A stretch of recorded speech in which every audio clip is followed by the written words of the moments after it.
শেখ হাসিনার মামলায় নাহিদ ইসলামের অবশিষ্ট জেরা আজ।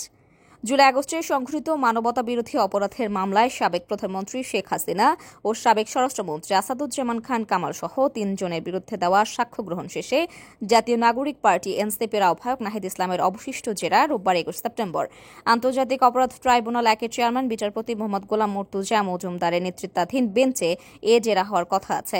শেখ হাসিনা ও কামালের পক্ষে রাষ্ট্রনিযুক্ত আইনজীবী মোহাম্মদ আমির হোসেন জেরা পরিচালনা করবেন। এর আগে গত ১৮ সেপ্টেম্বর দ্বিতীয় দিনের মতো সাক্ষ্য দেন নাহিদ ইসলাম।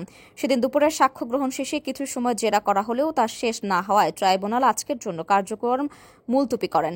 প্রসিকিউশনের পক্ষে তখন উপস্থিত ছিলেন মিজানুল ইসলাম, গাজী এম.এইচ. তামিম, শহীদুল ইসলাম, আব্দুস সাত্তার পালোয়ান ও মামুনুর রশিদ সহ অন্যান্যরা। এই মামলা এখন পর্যন্ত মোট ৪৭ জন সাক্ষ্য দিয়েছেন। প্রসিকিউশনের ধারণা, তদন্ত কর্মকর্তা ছাড়া আর নতুন করে তেমন কেউ সাক্ষ্য দেবেন না।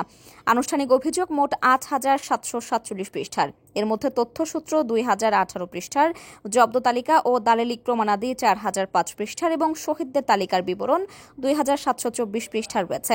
সাক্ষী হিসেবে রয়েছেন ৮১ জন। গত ১২ মে চিফ প্রসিকিউটরের কাছে প্রতিবেদন জমা দেয় ট্রাইব্যুনালের তদন্ত সংস্থা।